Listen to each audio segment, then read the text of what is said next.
tú le pongas, como sea fibrocemento, sea permabase, no es lo que va a cargar, sino lo que va a cargar es el panel que tú le pongas, ya sea un fenólico, ya sea un panel USB, ¿no? Entonces, para que no exista esas fisuraciones o esas que se desprenda, tiene que ver mucho con la separación de los tijerales que hablamos, ¿no?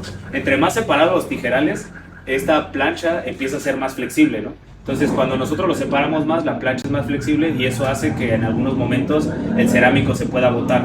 Cuando nosotros queremos que sea más rígido el piso, tenemos que poner los parales más cerrados, bueno, los tijerales más cerrados para evitar esa flexibilidad. Y lo que tú le pongas, ya sea un permabase, un fibrocemento, no se debe de flexionar para que no se bote el cerámico. No sé si más o menos ahí me expliqué, ¿no? O sea, entre más separados los parales... Claro, Marco Morales sería cuando 40.5. Es que lo que te digo, o sea, ahí todo tiene como un análisis, ¿no? O sea, al final dices, a 40.5 se deflecta, no sé, o sea, se flexiona esto tanto, ¿no? Se flexiona 1 centímetro, se flexiona 2, 3. Es ahí cuando tú decides si se hace más cerrado o más abierto, ¿no? En este punto. Entonces, ¿en qué le recomendaría al cliente, ¿no? ¿Que lo enchape con mayólica o madera, no? Ese piso para que no se corte. ¿Perdón? Piso laminado o pisos de madera, flotantes, ¿no? ¿no? Ya, claro. Exacto. Sí, claro, bueno, los pisos laminados son más flexibles, ¿no? Que al final el cerámico, ¿no?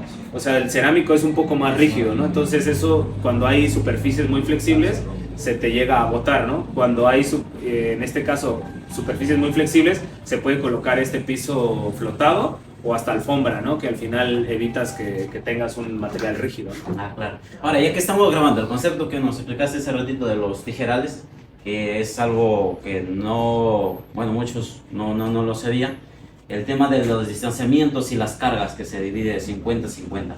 No sé si nos volverías a repetir, ¿no? Ese concepto de las distancias de los tijerales y de los omegas también, ¿no? O de los soportes. Claro, bueno, los tijerales que habíamos platicado es importante la separación, darte una separación como si fuera una receta. Sería igual muy aventurado decir tienes que separarlo a 1 metro, a 80 o demás. Eso te lo va a dar el cálculo de las cargas que tú tengas, ¿no? Entonces, si tú tienes unas cargas muy altas que platicábamos, no sé, una sala de cine o un área de baile, pues la separación tal vez va a tener que ser más cerrada y la altura de los tijerales va a tener que ser mayor por esta separación, ¿no?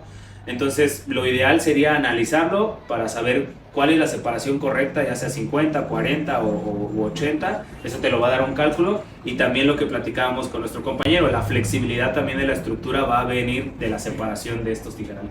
Ajá. Y los omegas, sobre todo para el cielo raso, ¿no? Por debajo, ¿qué distancia recomiendas tú? Nosotros colocamos, por ejemplo, cada 16 pulgadas, 40.5. Sí, bueno, los tijerales ahí como son, digo, los omegas como son un material que ya no va a cargar, ¿no? O sea, son un material, vamos a llamar como de acabado. Si se colocan planchas como Light-Rate, que es un material ligero que pesa 18 kilos más o menos cada plancha, está especificado separarlo a cada 61 centímetros, los omegas, porque son planchas muy ligeras, ¿no? Pero si ocupamos planchas que son más pesadas como un RH o planchas que pesan cerca de 23 kilos, la separación sí debe de ser de 40.6 o 16 pulgadas, ¿no? Como está haciendo. Ajá. Y cuando es a 61 con los cambios de temperatura no se pansea, porque acá sí pasa, por ejemplo, de que se pansea cuando se pandea, ¿no? Claro. Bueno, el material que yo te digo es un material Light-Rate, que es nuestro panel. Este nace para el tema de cielos. Es importante revisar igual las fichas técnicas para ver que tenga estos análisis de deformación, como tú lo comentas.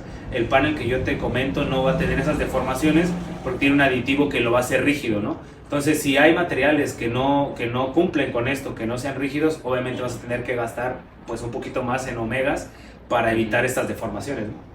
¿Cuántos tornillos es recomendable ponerle al Black Belt? Porque yo entiendo que va a tener varias capas y por el peso. Claro. Bueno, la separación de los tornillos debe de ser a cada 20 centímetros en tema de exterior. En tema de interior, la separación es a 30 centímetros porque, bueno, va a estar dentro, no tiene empujes de viento. Recordemos que las fachadas es muy importante el tema de que no se desprendan los paneles y también de que no se succionen, le llamamos, ¿no? La separación debe de ser a cada 20 centímetros, lo que te va a dar cerca de 35 tornillos por cada plancha aproximadamente. Pregunta controversial en los techos. Hay gente que utiliza, en vez del omega, utiliza los parantes de 1 pulgada, 1,5, que es los parantes 0,38, ¿no? Los más cortitos, que no sé si por ahí hay Freddy busca tiene por ahí.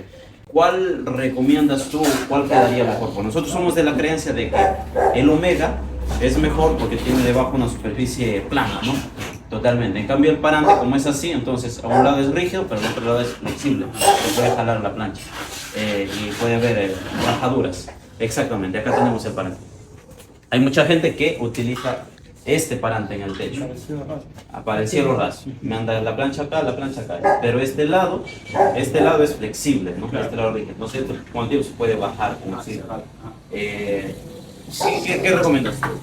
¿Omega o parante de 1? Bueno, ahí depende de las condiciones del proyecto, pero lo ideal, si estamos hablando de este tipo de proyectos, si es un Omega, ¿no? Como lo están instalando, porque al final, como tú bien lo comentas, hay una superficie donde puedes instalarlo. Este tipo de soluciones lo manejamos cuando no tenemos una sujeción intermedia, ¿no? ¿Qué quiere decir? Que tenemos solamente 2 apoyos, ¿no? Que tenemos tal vez un apoyo de aquí de este lado y del otro lado, y no vamos a tener un elemento en medio que nos pueda fijar. Ahí sí es donde nosotros colocamos este tipo de elementos, porque funcionan como una viga y funcionan para poder atornillar perfectamente el panel, ¿no? Pero si nosotros tenemos este tipo de construcciones, lo ideal sería el Omega, como bien lo estás instalando, y sin ningún problema vas a tener el área para poder sujetar. Ok, bien. Y en la cantidad de tornillos, bueno, en México me dices que lo manejan diferente, ¿no? Te iba a preguntar cuántos tornillos deberían de ir por cada unión en los tijerales. Bueno, ¿cuál es? Justamente. Acá. Ajá. Vamos a poner acá. Acá le mandamos Okay. 1, 2, 3, 4. Okay. 4. Sí, Así. uno tiene 4. Claro, ahí también digo es importante el tener una memoria de cálculo, porque los tornillos también se calculan esa parte de cuánta carga va a bajar y evitar que se degollen o se rompan los tornillos, ¿no? Es muy importante tener este cálculo que se realiza. Por lo general en México, cuando hay cargas más o menos normales, se colocan 5 tornillos y con las placas, ¿no? Entonces, pero de todos modos, te repito, hay que calcularlo para saber cuántos tornillos y saber también el espesor de tornillo, la cabeza de tornillo, para que no se degolle, ¿no? Entonces sí son procesos que se llevan a cabo en diseño. Listo, creo que eso ha sido todo. Preguntas, chicos. Sí, listo. Ya apagué Nah. la cámara. Para preguntar, para preguntar. No, gracias Miguel. De verdad que ha sido un conocimiento muy importante. Has resuelto muchas dudas y mucha gente que también tiene ahí preguntas, pues ya ahora lo tienen mucho más claro. Claro, bueno, pues muchas gracias, Lenny. ¿Que nos quieras comentar algo más? Sí, muchas gracias, Lenny, y aquí a todo el equipo por recibirnos. La verdad, nos parece bastante versátil el poder hacer este tipo de dinámicas, porque sabemos que hay mucha gente que tiene dudas, y las mismas dudas tal vez que tienen ellos, pues ahora se están resolviendo. Dejo abierta la invitación que me habías comentado de poder hacer tal vez otro en vivo en algún momento para claro. resolver dudas, que la gente vaya escribiendo y demás, tal vez yo en México y pues tú de este lado. Y bueno, pues muchas gracias por el espacio, y bueno, pues aquí seguimos a la orden.